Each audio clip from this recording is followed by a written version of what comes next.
You're not stuck because your team sucks. You're just stuck because you haven't figured out how to get your team to do what you need them to do effectively and efficiently. If you're tired of being interrupted, fixing mistakes, not feeling like anyone else can do the job as well as you, and you feel like you're the only one who gives a damn, this training is for you. And I'm going to show you exactly how you can delegate tasks to your team and come back proud of the job they've done, rather than coming back and feeling frustrated, being upset, being annoyed. This isn't because you don't care. This is just because you've never been shown how to delegate properly. And we've all been there. And the first thing is we question ourselves of, what have I done wrong to get this person to do such a shitty job? Or 2, we get incredibly frustrated because it's really not that hard to do. 3, we find ourselves so tired and worn out because it's like, oh, I'll just do it myself, which then leads us to telling ourselves a story that no one else can do the job as well as we can. And once we tell ourselves that story, we get stuck in this trap of starting to do everything ourselves because it's easier. This is how, as restaurant owners, we go from doing 10 hours a week to 40 hours a week to 50 hours a week to 60 hours a week, and it spirals because our team aren't empowered to do a job because we've never shown how. In our life, we're very good at doing things that we love and that we're great at, which is serving food and,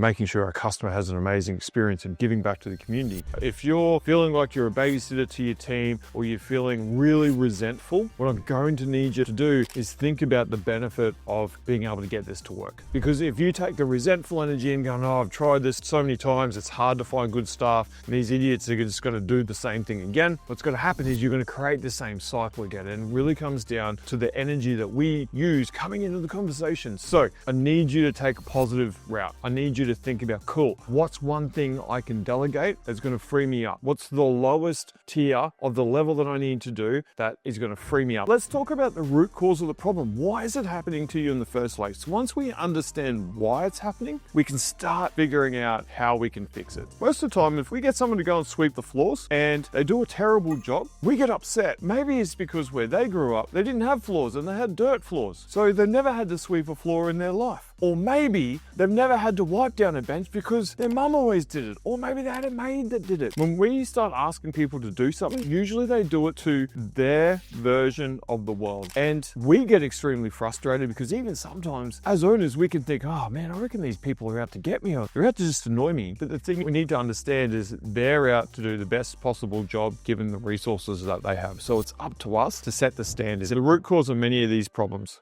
it's either going to come down to a system, training, or the people themselves. And right now, usually these two here, the systems and the training, are what we lack.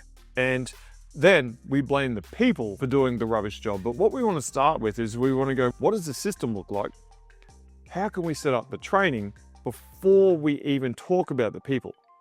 First question we need to ask ourselves, is there a system in place and is it sufficient enough for them to understand how to do the job? Most of the time there's not. You're going to be like, come on man, how am I meant to build out a system for mopping the floor? And it's really so interesting because I had Peter Richard, he kicked off McDonald's Australia and was CEO for 20 something years. And he was a very integral part of building their training systems, all the way down to what temperature the mop bucket water had to be. Now, you don't need to go to that level of detail, but that's how McDonald's scaled to thousands of stores worldwide. And then the training. How can we give them the training on what they need to do? So we need to make sure the system's there on what they need to do, the training on how they need to do it. From there, we need to talk about what the outcome is. What's the standard? What are they trying to achieve? And make sure it's really clear before we start talking about the people. Before we go any further, let's get really clear what delegation is and what delegation isn't. Delegation is giving someone the support, tools, and resources and having a clear outcome for them to achieve, versus abdication, whereas giving someone a job and hoping it gets done. So if you're in a delegation situation right now and you're really struggling, you need to make sure that we've got our team set up right. Let's just pick a task. It could be any task. You could have a really complex task, you could have a really simple task, taking out the rubbish. This might be really simple for you and you might be, well, I've already got this. Pick a more detailed task. The purpose of the task is cleanliness, hygiene, efficiency. Okay, now resources and equipment. What resources and equipment do they need? Let's think about this. They're going to need bin bags. What else? You might need hot soapy water, depending on how clean the bin is.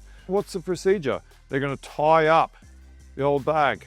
They're going to make sure that all rubbish is in it and they're going to take out to the bin. I know what you're thinking. Tim, this is really simple stuff. But if you've got a teenager who's never worked in a business ever before and you ask them to take the bin out and they've never taken the bin out, they're probably going to struggle with this. We need to take ownership. Make sure they put it in the garbage bin. They need to make sure they put it in it. Now, let's look at the standards beside it. So maybe the standards beside it is pick up any other rubbish around the bin, make sure it's clean and tidy. Now, when they come back in, they're gonna check bin to make sure it's clean, wash out if needed. What's the standard here? Clean, smells good, no rubbish. Super simple. Next thing, get bin bags. Get bin bags, take one, put in bin. Put bin back to where it needs to go. Wash hands. I'm assuming that in your business you would 100% have a washing hands process, so that would go to that process. Put bins back. Maybe you got a photo or what that looks like it needs to be.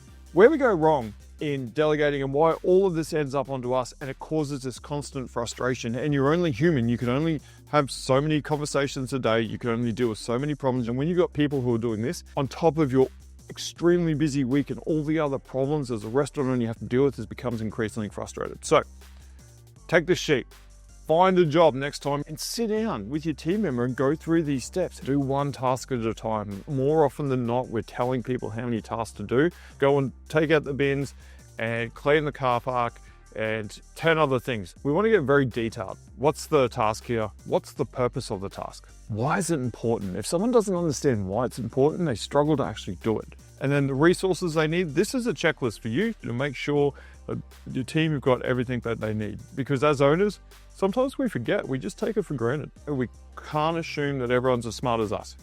The procedure, what are the step-by-steps?